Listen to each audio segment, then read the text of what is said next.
Ya, baik, shalom. Shalom. Ya, selamat kita bertemu lagi dalam persekutuan hari ini. Tuhan sudah memelihara hidup kita seminggu berjalan. Tuhan sudah memimpin kehidupan kita seminggu yang sudah kita lewati. Semua karena anugerah Tuhan, kita boleh beribadah hingga sampai saat ini. Meskipun keadaan ibadah kita masih dalam bentuk online, namun kita tetap bersyukur kepada Kristus. Baik, kita tenangkan hati pikiran kita persiapkan hati pikiran kita untuk beribadah kepada Allah. Tutup mata kita sejenak. Mari kita merenungkan setiap kebaikan Tuhan dalam kehidupan kita. Kita merenungkan apa yang sudah Tuhan kerjakan dalam kehidupan kita. Tuhan sudah ampuni kehidupan kita yang berdosa. Dan mari kita bersyukur kepada Kristus yang adalah sumber pengampunan hidup kita, yang adalah sumber kesembuhan, pemulihan dalam kehidupan kita. Naikkan ungkapan syukur kita kepada Kristus.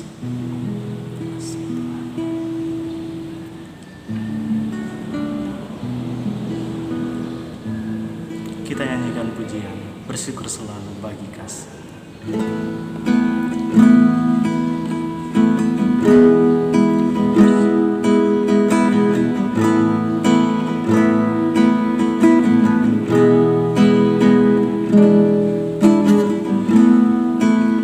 Bersyukur selalu bagi kasih-Mu di dalam hidup.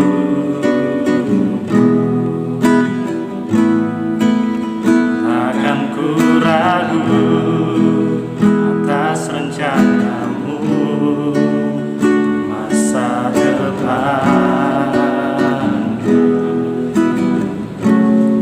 Sebagai Bapa yang baik,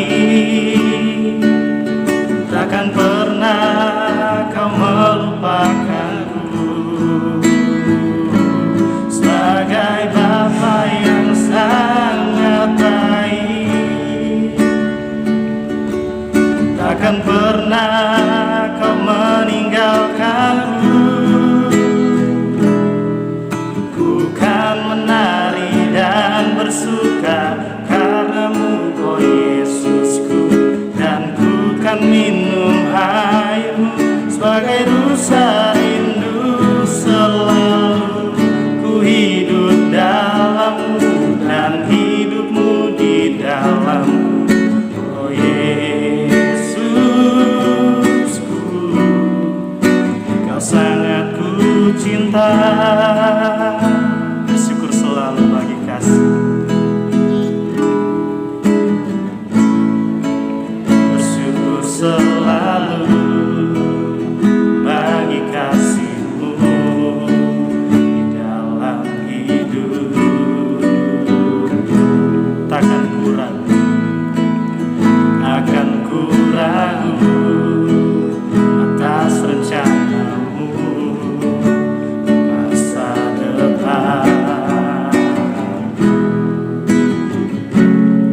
Sebagai Bapa yang baik, takkan pernah Kau melupakanku. Sebagai Bapa yang sangat baik, takkan pernah Kau meninggalkanku. Kan menari, bukan menari dan bersuka karena-Mu, oh Yesusku, dan ku kan minum air-Mu sebagai rusa rindu. Selalu ku hidup dalam-Mu dan hidup-Mu di dalam-Mu, oh Yesusku. Kau sangat ku cinta. Ku kan menari dan bersuka karena-Mu, oh Yesusku, dan ku kan minum air-Mu sebagai rusa rindu. Selalu ku hidup dalam-Mu dan hidup-Mu di dalamku, oh Yesusku. Kau sangat ku cinta, oh Yesusku, oh Yesus.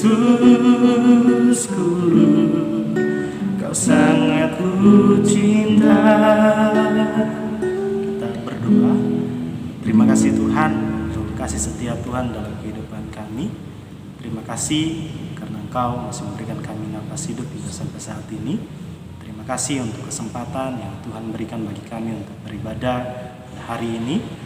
Tuhan memberkati hati kami, Tuhan menguduskan hati pikiran kami, hidup kami yang jahat, sehingga Tuhan kami boleh layak di hadapan Tuhan, kami boleh layak bersekutu di hadapan Tuhan, kami boleh layak menaikkan pujian kami, doa kami, permohonan kami, sehingga apa yang kami lakukan pada hari ini, persekutuan kami boleh menyenangkan hati Tuhan. Terlebih lagi Tuhan memberkati hati kami, menyiapkannya untuk dapat layak ditabur oleh kebenaran firman Tuhan, sehingga Tuhan kebenaran itu boleh menjadi bagian hidup kami yang dapat mengubahkan setiap hidup kami yang salah, sehingga hidup kami terus mengarah pada keserupaan dengan Kristus saja. Terima kasih Tuhan, dalam nama Yesus kami bersyukur dan berdoa. Amin. Amin. Ya, baik. Pembacaan kita pada hari ini terdapat dalam Injil Lukas pasalnya yang ke-18. Injil Lukas pasalnya yang ke-18 kita akan baca dari ayatnya yang ke-35 hingga ayatnya yang ke-43. Saya bacakan dalam nama Yesus. Di bawah perikop, Yesus menyembuhkan seorang buta dekat Yeriko. Waktu Yesus hampir tiba di Yeriko, ada seorang buta yang duduk di pinggir jalan dan mengemis. Waktu orang itu mendengar orang banyak lewat, ia bertanya, "Apa itu?" Kata orang kepadanya, "Yesus orang Nazaret lewat." Lalu ia berseru, "Yesus, anak Daud, kasihanilah aku." Maka mereka yang berjalan di depan menegur dia supaya ia diam. Namun semakin keras ia berseru, "Anak Daud, kasihanilah aku." Lalu Yesus berhenti dan menyuruh membawa orang itu kepadanya. Dan ketika ia telah berada di dekatnya, Yesus bertanya kepadanya, "Apa yang kau kehendaki supaya aku perbuat bagimu?" Jawab orang itu, "Tuhan, supaya aku dapat melihat." Lalu kata Yesus kepadanya, "Melihatlah engkau, imanmu telah menyelamatkan engkau." Dan seketika itu juga melihatlah ia, lalu mengikuti dia sambil memuliakan Allah. Seluruh rakyat melihat hal itu dan memuji-muji Allah. Demikian pembacaan firman Tuhan. Yesus berkata, yang berbahagia ialah setiap kita yang mendengarkan, merenungkan, dan melakukan kebenaran firman Tuhan itu siang dan malam. Baik, dalam pembacaan firman Tuhan kita pada saat ini ada 3 hal yang akan kita pelajari, yang akan kita renungkan. Yang pertama, yaitu berseru kepada Kristus, berseru kepada Allah dalam setiap keadaan. Kalau adik-adik remaja, saudara-saudara perhatikan pembacaan kita secara khusus seorang buta yang sedang berseru kepada Kristus. Lihat keadaan yang dia alami. Keadaan kesulitan yang pertama yang dia alami, yaitu yang pertama, keadaan kesulitan di mana dia cacat fisik, yaitu buta. Sangat mempersulit dia untuk datang berseru kepada Kristus. Karena apa? Dia tidak dapat melihat Kristus ada di mana. Dia hanya dapat bersuara dengan nyaring, berseru dengan nyaring. Itu keadaan sulit yang pertama. Keadaan sulit yang kedua yang dialami orang buta itu, yaitu ketika dia berseru kepada Kristus, orang yang berjalan di depan menyuruh dia untuk diam. Bagaimana dengan kita? Mungkin kita saat ini tidak mengalami hal itu. Mungkin keadaan fisik kita mungkin lagi sehat, keadaan fisik kita lagi sempurna. Apakah dengan keadaan fisik yang sehat, yang sempurna itu kita pergunakan untuk berseru kepada Kristus atau tidak? Itu menjadi pertanyaan bagi pribadi lepas pribadi kita. Yang kedua, keadaan kita tidak seperti keadaan orang buta itu. Ketika berseru kepada Kristus, ia dilarang, malah disuruh diam. Keadaan kita saat ini tetap diam di rumah, tidak ada yang melarang kita untuk berdoa, tidak ada yang melarang kita untuk berseru kepada Kristus. Apakah kita berseru kepada Kristus atau tidak? Apakah kita sudah berdoa kepada Kristus atau tidak? Apakah kita memiliki jam berdoa kita kepada Kristus atau tidak? Adik-adik remaja, kalau lihat di YouTube banyak video dokumenter tentang orang-orang Kristen yang beribadah sangat sulit. Bahkan mereka dalam keadaan beribadah saja harus sembunyi-sembunyi. Bagaimana jika nantinya Tuhan izinkan kita mengalami hal demikian? Apakah kita tetap setia berseru kepada Kristus atau tidak? Pertanyakan dalam hidup kita. Jika pada saat ini kita masih malas-malasan untuk berdoa, untuk datang berseru kepada Kristus dalam keadaan normal seperti ini, kita masih malas berseru kepada Kristus, kita masih malas memberikan waktu kepada Tuhan untuk berdoa, mari kita rubah hal itu. Sebelum hal-hal sulit lainnya terjadi dalam hidup kita yang menghalangi kita untuk berdoa kepada Allah. Itu bagian yang pertama. Tetap berseru dalam setiap keadaan, baik senang maupun duka, baik susah maupun bersuka. Tetap berseru kepada Allah. Itu yang pertama. Nah, yang kedua, berseru kepada Allah dengan iman. Kita melihat apa yang sudah dilakukan oleh orang buta itu. Ketika dia berseru kepada Kristus, Yesus bertanya, "Apa yang kau kehendaki supaya aku perbuat bagimu?" Apa jawab orang buta itu? "Tuhan, supaya aku dapat melihat." Apa yang Yesus katakan? "Melihatlah engkau." Lanjutannya Yesus katakan apa? "Imanmu telah menyelamatkan engkau." Adik-adik remaja, tanpa iman kepada Kristus, kita tidak akan mengalami kuasa Allah. Tanpa iman kepada Kristus yang sudah dilakukan oleh orang buta itu, kemungkinan besar ia tidak akan mengalami yang namanya kesembuhan. Bukti dia beriman, dia hanya mendengar tentang Yesus. Dia belum pernah berjumpa dengan Kristus sebelumnya. Tetapi ketika dia mendengar Yesus lewat, dia percaya bahwa dialah yang sudah dinubuatkan oleh nabi-nabi. Bahwa dialah yang adalah Mesias, anak Daud, yang adalah Allah sendiri, yang sanggup menyembuhkan dia. Imannya yang mendorong dia untuk berseru kepada Allah. Bagaimana dengan kita? Apakah hingga sampai saat ini kita berseru kepada Allah, ketika kita berdoa kepada Allah didasarkan pada iman yang teguh, atau hanya seruan basa-basi? Tidak bisa dipungkiri, banyak kali kita berdoa, banyak kali kita berseru kepada Allah didasarkan pada seruan basa-basi. Kita tidak meyakini apa yang kita minta. Kita tidak mendasari segala sesuatunya itu dengan iman kepada Allah, bahwa ia sanggup. Tidak. Kebanyakan kita yang penting kita selalu berdoa, atau bahkan kita tidak berdoa sama sekali di hadapan Allah. Mari kita berseru kepada Allah, lebih rajin lagi berseru kepada Allah. Karena apa? Karena Allah lah sumber pengharapan yang tidak pernah berubah. Ketika teman-teman, saudara berharap kepada dunia ini, berharap kepada orang tua saudara, berharap kepada keluarga, ingat, suatu saat mereka pasti akan berubah. Mereka akan tua, mereka akan tidak memiliki hal yang kita harapkan lagi. Berjalannya waktu, banyak hal yang akan berubah. Tetapi ketika saudara menggantungkan iman, pengharapan saudara kepada Kristus, dia tidak pernah berubah. Maka dari itu, ketika saudara berseru kepada Kristus, berserulah dengan iman. Berbicara tentang iman, ada hal yang harus kita perhatikan. Yang pertama, iman itu, kepercayaan dalam diri kita kepada Kristus, itu bukan karena pilihan kita. Bukan karena kita yang sudah memilih untuk percaya kepada Kristus, tidak. Tetapi Allah lah sendiri yang memberikan kepercayaan itu, iman itu dalam hati kita untuk percaya kepada Kristus.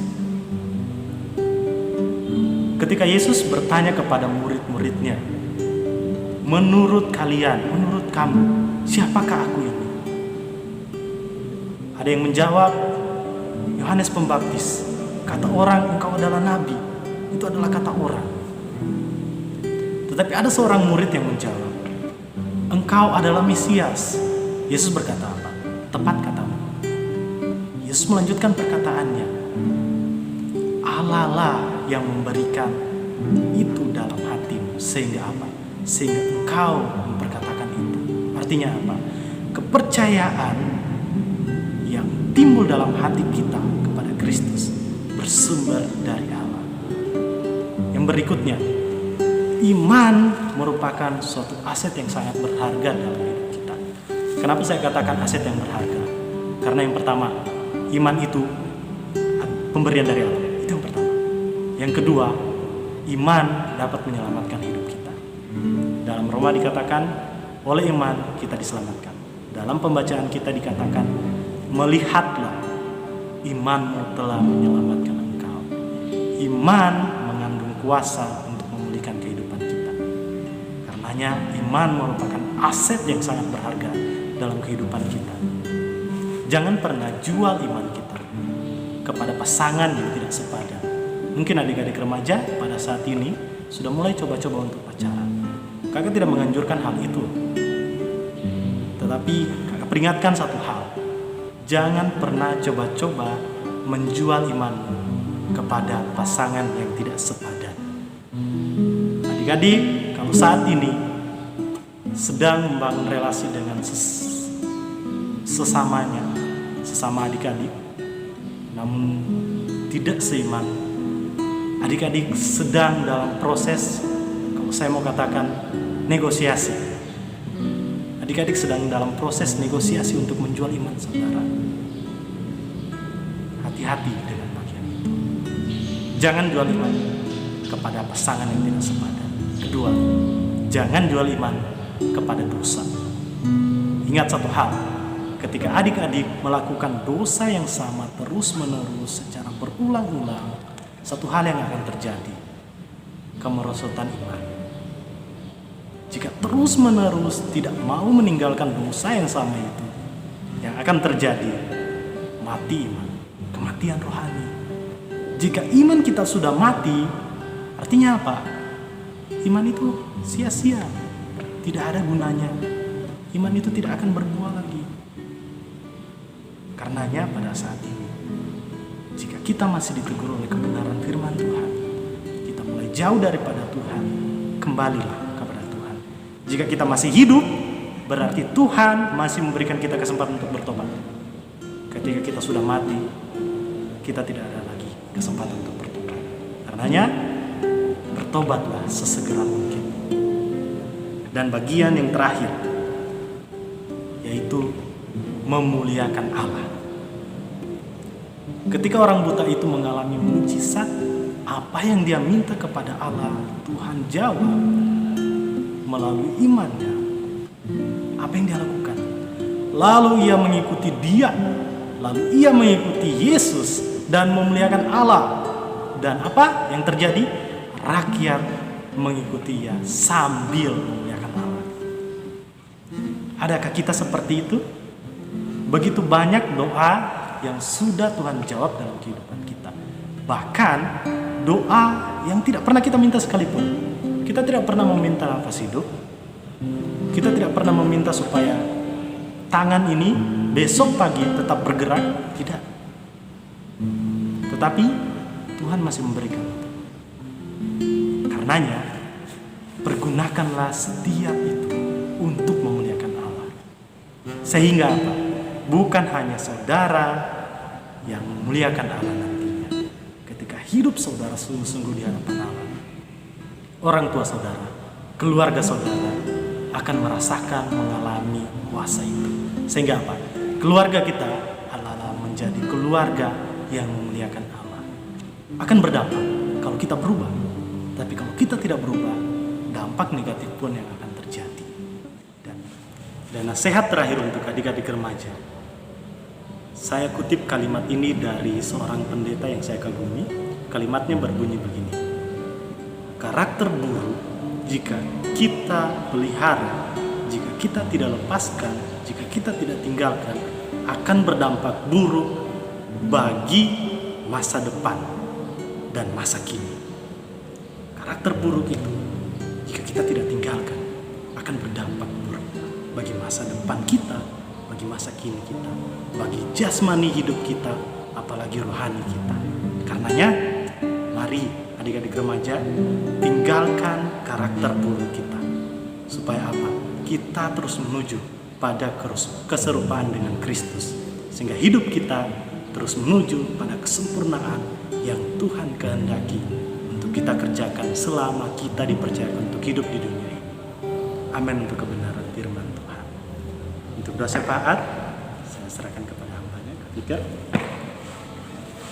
Maka kita tundukkan kepala, kita bersatu dalam doa. Segala kemuliaan yang bagi nama Tuhan. Pada saat ini kami sangat bersyukur Tuhan, kami masih diberikan kesempatan untuk memuji Tuhan, bersekutu dengan Tuhan. Bahkan kami kembali diingatkan oleh kebenaran firman Tuhan untuk terus hidup dalam Tuhan, untuk terus menjaga kekudusan hidup, untuk terus mengandalkan Tuhan dalam hidup ini. Terima kasih buat hamba-Mu telah menyampaikan firman Tuhan. Berkati dia dalam usaha untuk mencari pekerjaan, dalam studi, bahkan seluruh kaum keluarga dalam perlindungan Tuhan. Terima kasih Tuhan Yesus yang baik. Kami juga berdoa untuk setiap kami, baik itu kakak pembina, ada di remaja yang ada. Engkau berkati setiap kami Tuhan, setiap pergumulan hidup kami serahkan dalam tangan pengasihan Tuhan. Engkau tahu setiap masalah kami, Engkau tahu setiap kerinduan kami serahkan semua dalam tangan Tuhan. Pertumbuhan iman ada di remaja, Tuhan berkati, dalam studi juga Tuhan berkati, dan khususnya Tuhan untuk bangsa Indonesia yang kami cintai, khususnya virus corona yang sedang melanda bangsa ini. Kami berdoa dalam nama Tuhan Yesus, biarlah virus ini cepat berlalu, sehingga Tuhan, masyarakat yang ada bisa kembali beraktivitas dan tidak terjadi krisis ekonomi di bangsa ini. Berkati pemimpin yang ada, berikan hikmat, kebijaksanaan dalam mengambil sebuah keputusan, sehingga keputusan yang diambil itu mendatangkan damai sejahtera bagi setiap masyarakat yang ada. Terima kasih, ampuni salah dosa yang kami lakukan di hadapan Tuhan. Dalam nama Tuhan Yesus Kristus kami telah berdoa dan mengucap syukur. Haleluya. Amin. Amin. Demikian persekutuan kita pada hari ini. Sampai bertemu dalam persekutuan berikutnya. Semoga kita bersekutu di persekutuan berikutnya bisa di gereja kembali. Karenanya teruslah berseru kepada Kristus. Supaya apa? Tuhan nyatakan kuasanya melalui mujizatnya untuk menormalkan kembali keadaan yang ada. Demikian dan shalom. Shalom.